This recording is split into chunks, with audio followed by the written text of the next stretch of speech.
हरे कृष्णा, दंडवत प्रणाम आप सभी को। तो आज हम भगवद गीता के 1.21-22 श्लोक पे चर्चा करेंगे। अर्जुन उवाच सैन्योरुभयोर्मध्ये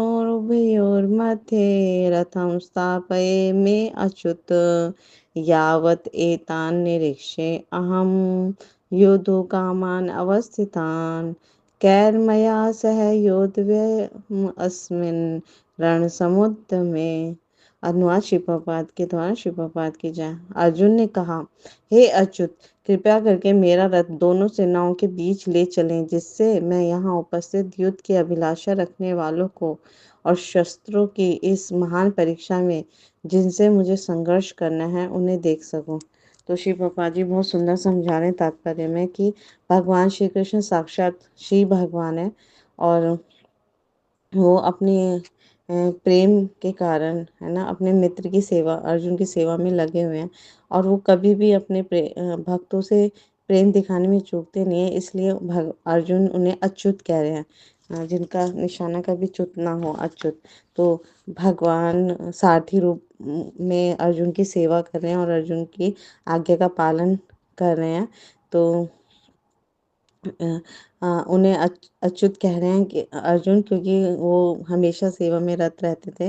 तो बहुत सुंदर महाभारत में भी वर्णन मिलता है कि जब कुरुक्षेत्र का युद्ध हुआ तो भगवान रथ का इतना सुंदर सारथी रूप में संचालन करते थे कि इवन रथ के जो घोड़े होते हैं उसकी भी देखभाल, उनकी चार जो घोड़े जुते होते थे रथ में, अर्जुन के रथ में, उनकी भी देखभाल भगवान श्री कृष्ण अपने हाथों से करते थे। उन्हें खिलाना पिलाना, उनका ध्यान रखना, है ना। तो सारी सेवाएं करते थे। और जब अर्जुन रथ पे चढ़ने के लिए मतलब सुबह जब चढ़ने के लिए तत्पर होते थे तो भगवान अ, एक हाथ देते थे, हाथ पे पैर रख के फिर अर्जुन चढ़ते थे, क्योंकि सारथी का जो कार्य होता था वो भली भांति निभाते थे। और भगवान ने कह रखा था कि अगर आपको लेफ्ट जाना है तो लेफ्ट मेरे कंधे पे मतलब पैर से और वो देना, इशारा देना, और राइट जाना हो तो राइट की तरफ, मेरे राइट की तरफ इशारा करना पैरों से। तो क्योंकि अर्जुन युद्ध में इतने निमग्न रहते थे और सारथी का काम सुचारू रूप से वो चला रहे थे भगवान श्री कृष्ण, तो इतनी सेवा करते थे, इतनी तत्पर रहते थे। तो और सारथी पद का इतना सुंदर ढंग से उन्होंने संचालन किया। तो इससे उनकी परम स्थिति, हम ये नहीं कहेंगे कि वो भगवान है तो उनकी स्थिति कुछ वो हो गई, वो उनकी स्थिति अक्षुष्ण बनी रहे। वो हर स्थिति में भी, परिस्थिति में भी भगवान श्री कृष्ण ऋषिकेश हैं। तो भगवान और उनके सेवक में एक दिव्य संबंध होता है। तो सेवक स्वामी की सेवा करने के लिए हमेशा तैयार रहते हैं और भगवान भी, जो शुद्ध भक्त है ना, उसकी कुछ ना कुछ सेवा करने के लिए कोशिश में लगे ही रहते हैं।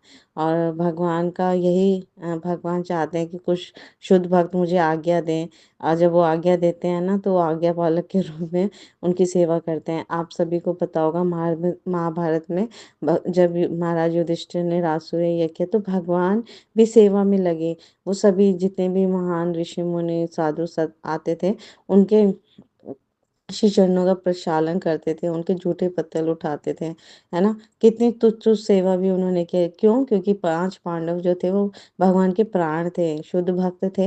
तो भगवान, और जब भी पुकारते थे या पांडव कभी भी विपरीत परिस्थिति में होते थे, भगवान तुरंत आ जाते थे उनकी सहायता करने के लिए।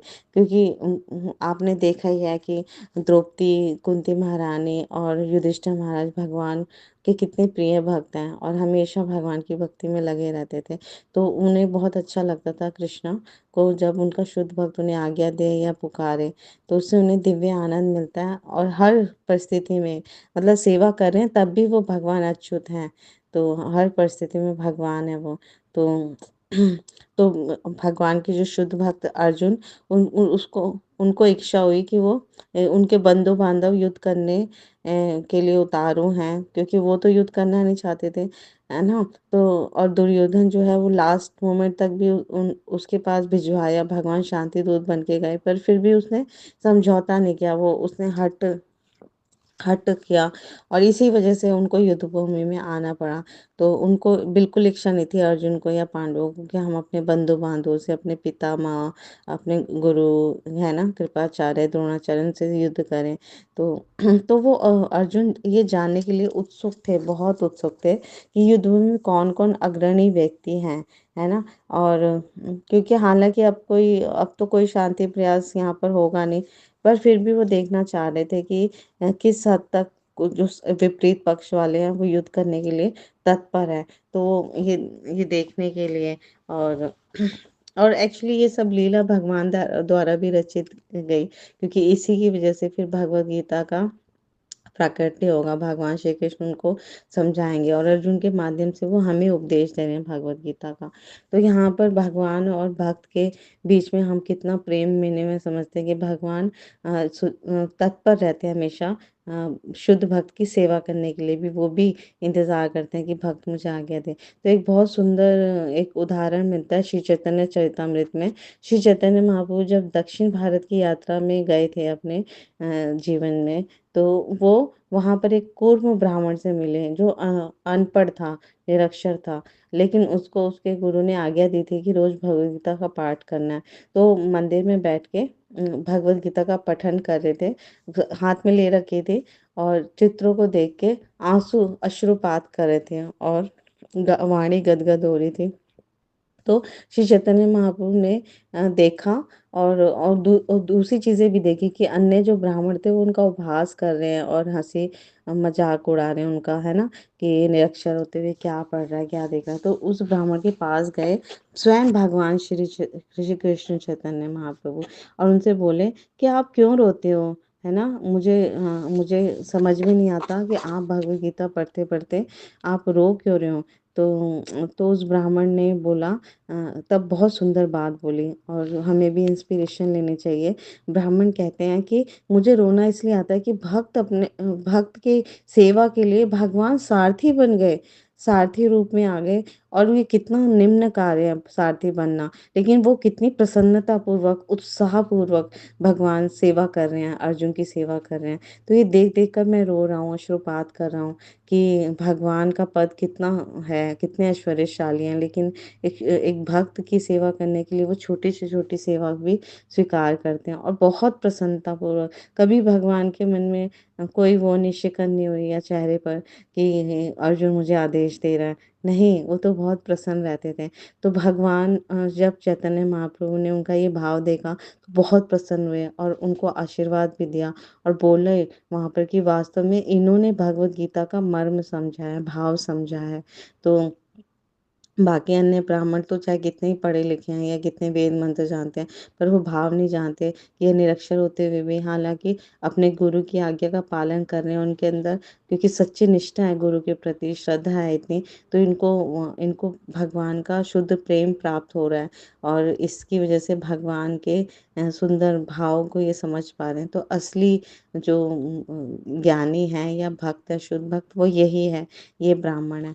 तो आशीर्वाद भी देते हैं कि आपकी ये भक्ति बनी रहे और ऐसी इसी तरह आप भक्ति करते रहें। तो ऐसे शुद्ध भक्त जो होते हैं वो भगवान को भी जीत लेते हैं और भगवान उनकी दिल पे प्रेममयी सेवा से प्रसन्न होके भगवान भी अपने भक्तों को हर प्रकार की सेवा करने के लिए रहते हैं, तत्पर रहते हैं।